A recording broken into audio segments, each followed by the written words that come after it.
All right, welcome back. And like I mentioned earlier, we are here in the studio with Daniel Atokolo. He is the Director, Investigation and Monitoring Department of NAPTIP. Thank you so much for joining me on the program. Thank you. All right, I know that we're still in the week of the 20th anniversary celebration of NAPTIP. Right. So how would you rate the journey so far, 20 years? Yes, all glory be to God. It's been an exciting journey all the way from 2003 when the agency was established by Act of the National Assembly. And then we ran with the mandate for 2 years. In the year 2005, there was need to go for an amendment of the Act. Okay. Certain areas were straightened out so that it can aid the prosecution properly. And we ran with it up to the year 2015. Okay. And several areas needed to be worked upon within the Act. And at the end of it, rather than continuous amendment, the old Act was entirely repealed and a new one enacted in the year 2015. And that's what we are working on till now, even though, again, amendments are going on. You know, it's a continuous process. The crime of human trafficking is like a living organism that mutates, so it goes from one phase to the other, and we have to ensure that we are well prepared to tackle it headlong. Certain issues that were not of concern at inception are now of concern. Human trafficking has gone, the use of social media has taken it to another entirely new level. Really? That for you to be able to do justice to in the eradication and prosecution of human trafficking, you need to be updating your laws, which is what we are always doing. And we are winning at it. Okay. Conviction keeps rising. Many things. All right. You just made mention of the use of social media. So that means social media has a big role to play. Oh, very big role. Okay, well, we're going to have to discuss that later in the program. Okay. But in the 20 years that you just mentioned, are there any success stories that stuck out for you? So many success stories. What success story can be more than the continuous engagement with the public to let them know about the use of human trafficking? You know, when we started 2003, several areas of the country, they were living in self-denial. Human trafficking does not. It doesn't exist in my area, which is a lie. It does exist. But now, because of NAPTIP's continuous engagement in the media with the public, various publics, most people now know about human trafficking. And it's helping in the reportage that we get. People now know certain things happening, they say, this is human trafficking. So it's a big encouragement. And apart from that, convictions are getting higher by the day. This crime of human trafficking can only stop when there are repercussions for actions or inactions. And NAPTIP is forever winning the war on conviction. People are being convicted almost every day. If we have a figure for conviction yesterday, maybe by the end of today, it will have increased because across the zones, all over the country, our people are always going to court. And convictions are coming up. Human trafficking, people are no longer living in self-denial. They now know that there's a crime of human trafficking that exists. They now know that human trafficker is not a ghost. They now know that the human trafficker is possibly your uncle, could be your father, your mother, could be your sister. It could be your neighbor. These people prey on the ignorance of others. These people prey on the vulnerabilities of others. Before you know, they say, let me help you. In the past, they want to help you, you run at it. But now, people are now becoming more circumspect. How do you want to help me? Where are you taking me to? What kind of help do you want to offer? What kind of help are you giving me? So people are now asking questions. And that is where we are winning. People are beginning to ask questions. You don't just come now and come to a place. The normal thing for them to do is to come to a very vulnerable woman, maybe a widow, or maybe a family that they have produced more than enough children that they can take care of. And they say, look, let me carry ABCD. I mean, 2 of them, let me just carry them to Lagos, to Abuja. Let me put them in school. And parents just willingly release their children. Now, we are beginning to let them know. No, we have told them, and they are beginning to understand. You don't just release your children anyhow to people. Because you have no way of controlling the outcome. The moment they leave your place, you don't know what part of the happens. things we are doing is one of the ways we are going around. We have used all manner of channels to sensitize the public. We'll come to that as we talk. All right. Now, we've talked about the general public. Let's now bring it down to ABUJA, where we are right now. Yeah. Can you give us a general overview of what human trafficking is like here in ABUJA? Well, in ABUJA, well, it comes in all various shapes, no? Human trafficking for labor exploitation. Human trafficking for sexual exploitation. Human trafficking for prostitution, which is sexual exploitation. House boy, house girl. And even when you start talking about injuries that comes in the process of exploitation, the latest trend now, for now, is this extortion. Is one area that NAPTIP is very keen at. Looking at it, and we're using all our channels to let the public know. This sextortion, okay, where people take advantage of friends and loved ones around them and take their nudes. Take their news and then I use it to blackmail them. Okay. If you don't, I have your sensitive pictures. If you don't do so and so, if you don't send me this money, I will publish them. It is terrible.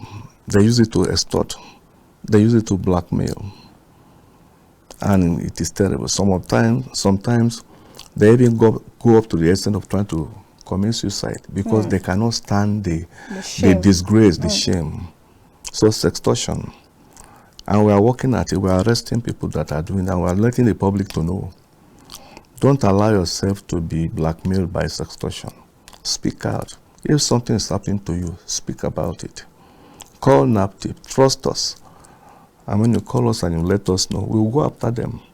We've had very good outing dealing with sextortion cases. When people, at the time they are vulnerable, when they are in love with someone, they allow themselves very terrible graphic pictures are taken. At times unknown to them, they are taken maybe when they are asleep. And they use it to blackmail them. It is happening, and we are dealing with it. Then people who come and say, look, they encourage travels that promote prostitution. They bring people into ABUJA, or within ABUJA, they recruit people and tell them that I will take you abroad, I will help you get a job. And people who are not well schooled in this art of deception are easily deceived. Take you to Mali. They say they are taking you to Malaysia. It's not Malaysia. They are taking you to Mali. And when you get there, in a very terrible condition where they are kept, when a girl is made to sleep with so many people that it's not convenient to call on TV, the number of people they have to sleep with in a day. And at that level, you know that it's not with their normal senses they are doing it again. They have been psycho-conditioned with drugs. So you can see the crime of human trafficking going along with drug usage. Either they use them to traffic as mules, or they even consume it. Because with ordinary eye, you can't take 30 men a day. You can't take 15, 20 men a day normally, and it will be continuous. So you have to be under the influence of something. So that is the risk about human trafficking. Again, you are talking about risk to personal health. You are talking about risk to public health. Only one person gets infected and is let loose in the society. As they used to say in those days, it's not the show for face. Sure. So when human trafficking is horrendous, the crime is horrendous. The risk about it, personal risk, public risk. Loss of man-hour because they are sick. So it's terrible. So within ABUJA, in all the ways it comes for exploitation, labor exploitation, sexual exploitation, pushing them to travel on a case to a place where when they get there, they will have no control of the other variables there. They get there, they take their travel documents, and they are now subjected to horrendous exploitation. At times for labor exploitation. They take them to a place and they are made to work and they don't get paid. Or they don't get paid commensurate with the work they do. Again, you cannot leave. Their place in, and they say, look, I spent so and so much to bring you. So you have to pay all the money. If you don't pay, you will not go. Yes, if you don't pay, you will not go. Even in ABUJA, if you don't pay, you will not go. And they kept them in a confined place where they are not able to move around. What of human trafficking for they put them in a place and then they impregnate them. Get some young Asian men to come and impregnate them. They could be Ashaba rider, they could be taxi driver, they could be general men, regular men, that they get that they continue to work on them until they become pregnant. And they are not allowed to leave. Baby sales. What are human orphanages that are being used to traffic people? There are orphanages in the city or in the suburbs where ordinarily they are running orphanage. Children are being brought, maybe orphans, vulnerable, street children, unaccompanied minors that find themselves in town maybe because they were running from areas of insurgency or terrorism. And they now take them to orphanages, and from there they are trafficking them. So NAPTIP is covering orphanages. We are going around orphanages. We do the audit. Okay. We passed here last time, there were 20 children. Now we are getting 5. What happened to the remaining 15? The remaining 15, where did they go? If you talked about adoption, adoption is a peculiar area where we know the organs of state that take care of adoption. So if you say they went for adoption, we'll trace to know whether they were properly adopted or not. If not, we want to know. We get to an orphanage, we want to know, how do you get your children? All these children, how did they come? Because sometimes from the orphanage, they are now being sold. And we work on it, and we are making arrests. Prosecution is ever ongoing. Again, selling of babies. Children are not, human beings are not items of merchandise. Selling children. And at times you wonder, a baby boy, if they say it's 1.5, 2 million, a baby girl, they say 750. Even at infancy, what has the baby girl done? Why are they underpriced? Assuming it's even good to be sold. So there are things that happen. So in ABUJA, we are looking at orphanages. We continue to look at them. Again, we pick our stories. Our men are on the field. Again, public-spirited individuals, they talk to us. Again, there are people who are offended. They look for redress, they come to us. Again, we get cases by cross-referrals. You understand? NAPTIP belongs to the intelligence and law enforcement circuit. Okay. So cases come to us. And so also we send cases out to the relevant places. Security liaison is there. So a lot is happening, and we are doing. And NAPTIP, we started. Okay, you made mention of a lot of cases, but I want to focus on maybe 2 out of all of those cases. And I'm going to talk about sextortion and human trafficking, travel. I don't know. Okay. Yeah. So those are things that I feel it might be difficult for NAPTIP to control, because I want to say, for instance, you made an instance of when you're in a relationship and things like this happen. So no matter the kind of awareness that you create, do you think it's possible to reduce the how these things happen, or you just wait for it to happen, then you control when it has happened? And travels, you can't stop people from traveling, because the Jackpot syndrome is constantly growing, like in the minds of people in Nigeria. So how do you now curtail this or create this awareness to make sure that people don't enter into the wrong hand despite the desperation? Public enlightenment. sensitization. You can call it public education. Let me tell you, no matter how things are bad, if you are to know that on this foreign trip I might likely not come back alive, you will not go. And that is why I keep saying that this human trafficking you are saying about is fueled with a large dose of deception. They deceive people.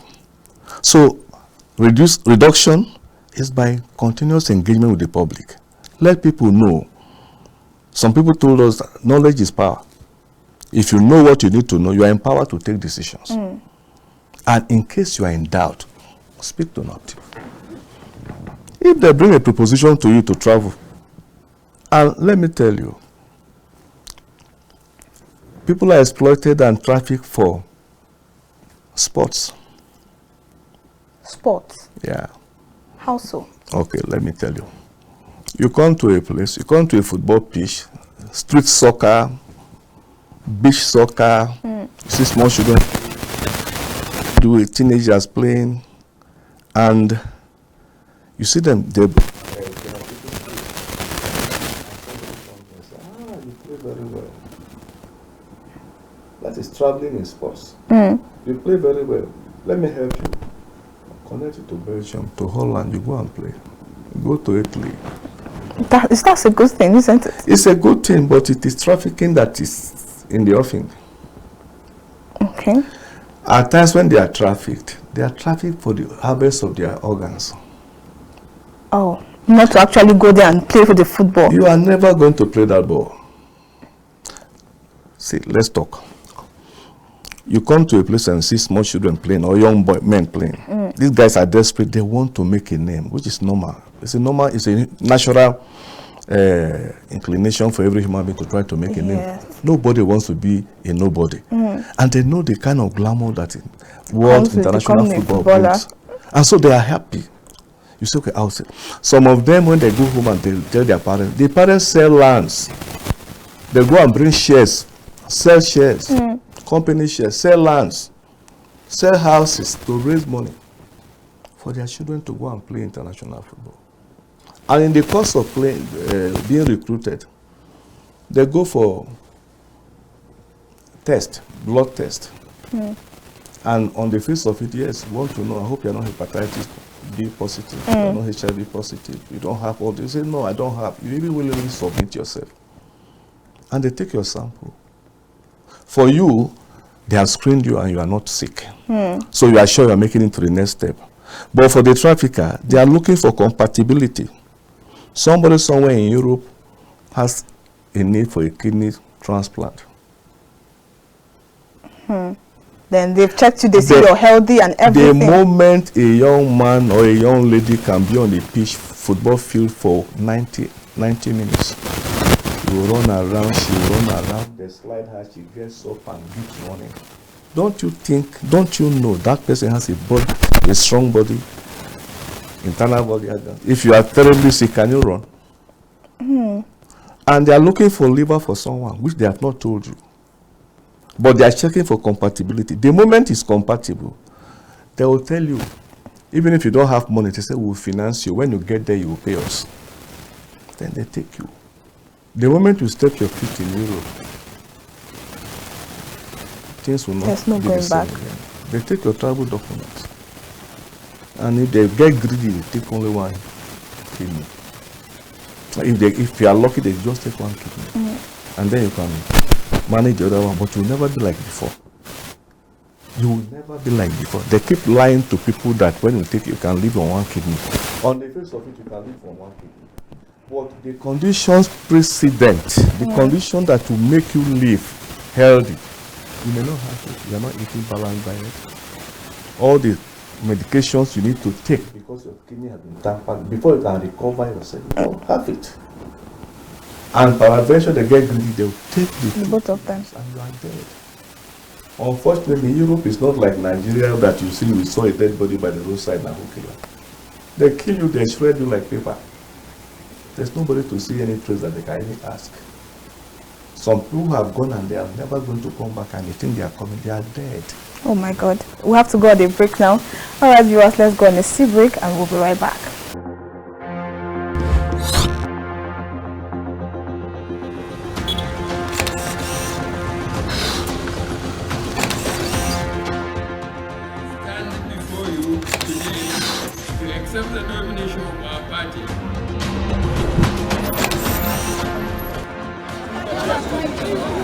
All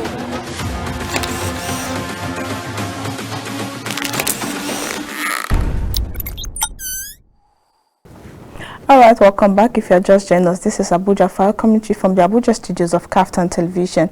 And in the studio with me today is Daniel Atokolo. He is the Director, Investigation and Monitoring Department of NAPTIP.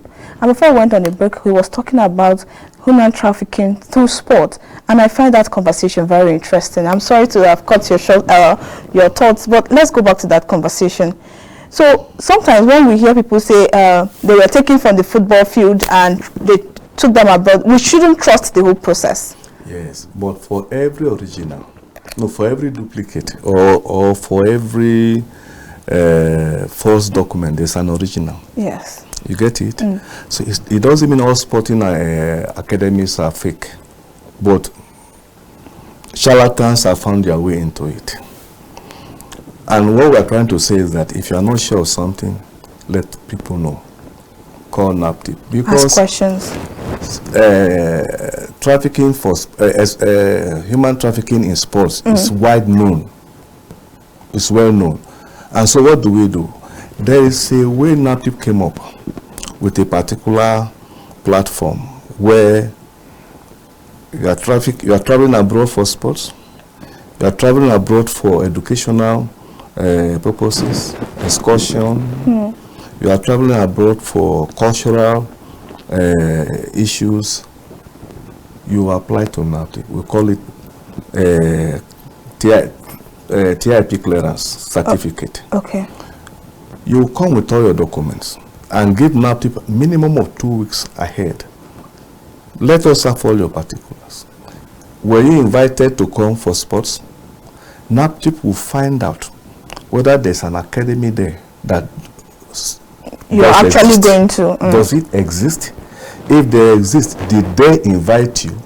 Give us documents. We have a way of interfacing with them. Then we are sure that when you are going, there's actually a place waiting to see you, to receive you. We want to know how long the program will last. We want to know the returning date. And we even want to, we have reduced person-to-person interface. Just submit your documents online. We will process it online. As we are processing it online, the place for identity management, the place for immigration, the place for all the stakeholders that have to do with travel issues, the place that invited you, we will do all that clearance online. Nobody is going to see you. And if they are well documented and it is true that all these areas exist, we are sure that it's not a robot that is traveling, that the person traveling, they are human beings. We know their names, we know the school that is sending them, if they are students, or the organization that is sending them. We have areas where they are going, we know when we are expecting them back. If all these things are done, on the net you can print your NAPTIP clearance certificate. With that one, you fly out. On the day you are supposed to come back, we already know. And when you come back, you submit yourself to NAPTIP. I went with 20 children for excursion.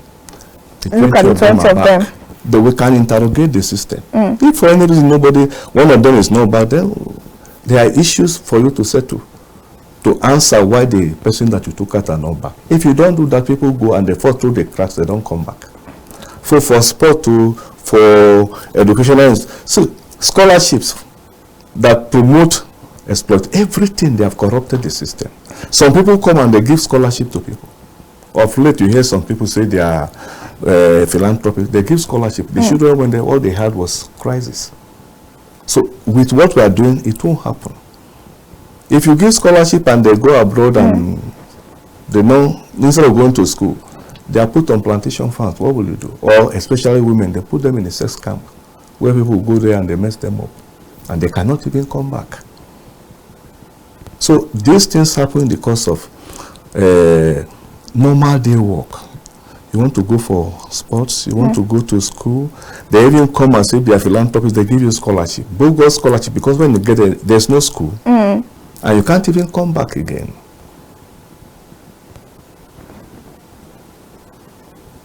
And when I was talking about sextortion, like you say, you're interested in it. It's not just that they take your news. What of pornography? What of child pornography? All these are offenses under covered with sextortion, where people are brought in a place and the next thing they are using, they force them to do acts, sexual acts under duress. But does that happen here in Nigeria? Because I hear stories about child pornography outside Nigeria, but I don't want to believe that things like that actually happen here in Nigeria. It does happen.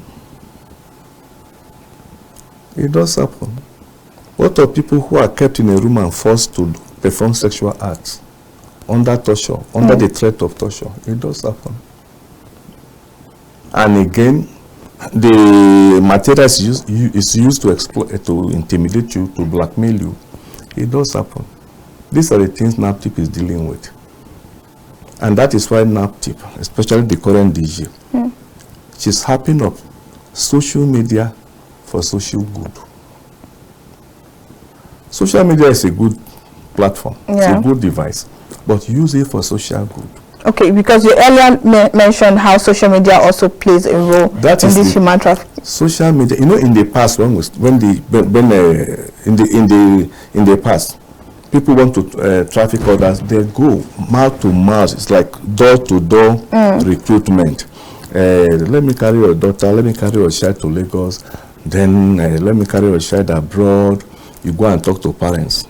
Now, it's not so. They will condition your child. You are in the house with her. She's receiving WhatsApp messages. She's receiving phone calls. You don't know who she's talking to. They are recruiting her. You don't even see the person. They are taking her contact from whatever and they are talking to her. They are convincing her. They are showing her glamorous pictures of Europe. They are showing her glamorous pictures of where they are taking her to. And she sees this desirable picture and she wants to be part of it. And you will never know. The use of social media. Facebook, Twitter, Instagram, WhatsApp, all manner. And they are talking to them, recruiting them. You don't even see the people. Let me tell you, in the past, you want to traffic somebody maybe from Kogi, from Edo, from Lagos, wherever. They'll pick them physically. The trafficker goes to join them or picks a representative to be in the vehicle, and they are coming. They come to a bus stop. They stop there and say, no, don't talk to them, talk to me. Now maybe their leader. It's not what happening. A bus, maybe 18 seater, maybe full of victims, maybe 18, maybe 16 of them are victims. They don't even know themselves yet.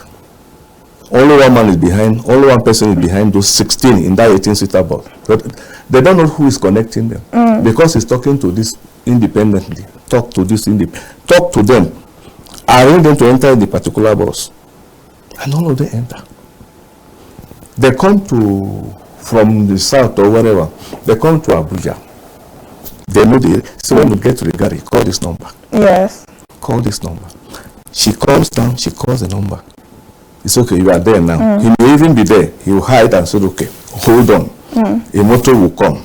After a point, they get a message. A motor has come. That motor, go and enter it.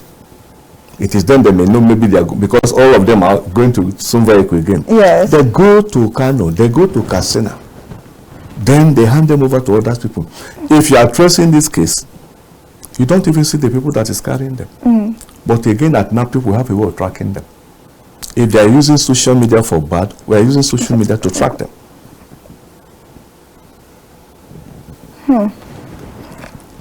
That is it. So social media is being employed to traffic. But at NAPTIP, we are using the same social media to track them.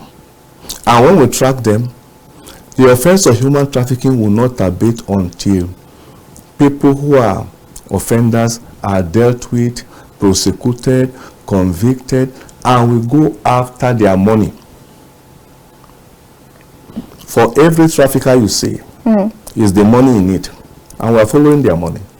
Okay. You are arrested. In the course of our investigation, we go after you. We do financial investigation. We track your assets. The moment you are transferring money from one place to the other, we will follow the money. In Nigeria, once you have somebody and you have the handset of that person, you have the person 80%. Yes. And even if you like continue to delete your transactions, if I have your account number, I will get everything about you. So we follow the money. We will follow the money and we discourage them and deny them the usage of that money. Then you are getting at the crux of the matter. All right, we've run out of time, but before we go, I think you should just give a few notes of warning or some kind of awareness to our viewers, because obviously we are going to have the second episode of this conversation. Okay, viewers, I'd like to thank you for listening to us, and I want to let you know that NAPTIP is 20. It's been an exciting journey. We started in 2003, and within these 20 years, we have achieved a lot of successes. Let me not end this thing without telling you, the viewer, that we have had the luck of having successive chief executives who kept taking NAPTIP to higher heights. But the person we have at the moment is she has taken the agency far. And like in one single year last year, under her we had 80 convictions in 1 year. If you know what it means to prosecute the case of human trafficking, where you have victims have the right to, even at any stage, they will say they are no longer interested in the prosecution. But we got 80 convictions last year. We are talking of focused leadership. We are talking of a leader that has the ability to get the winning streak out of the staff. We're talking of a leader that is has the vision of where she wants the agency to go to. Yes. It has really helped.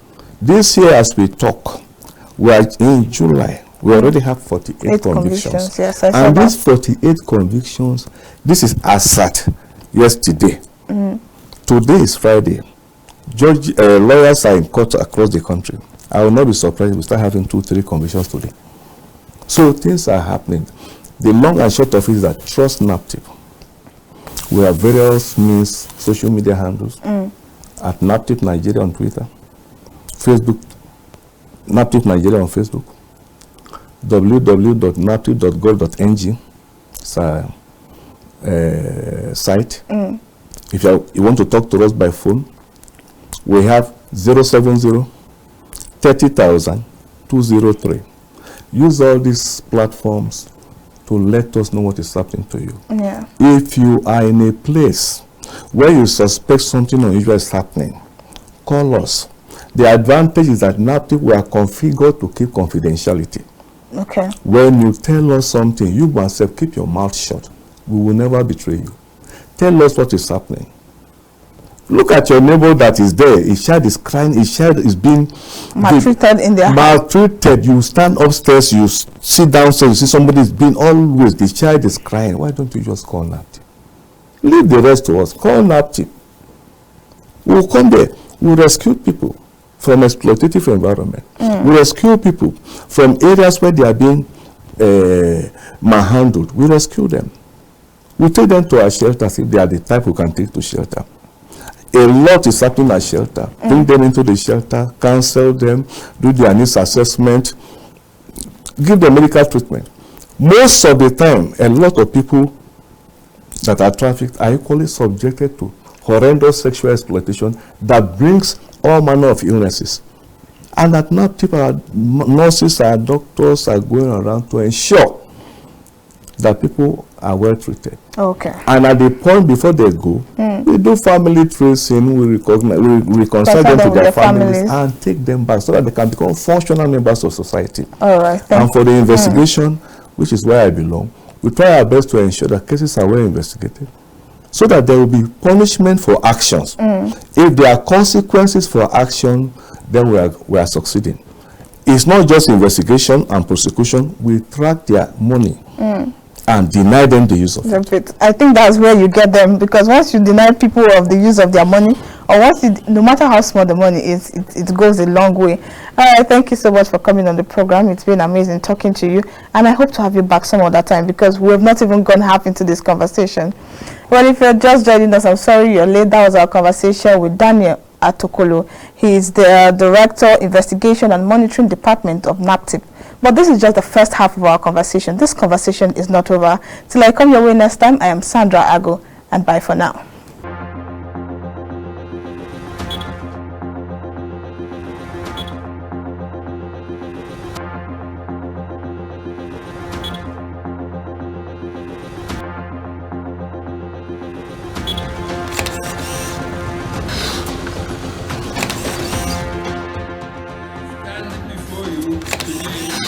Accept the nomination of our party.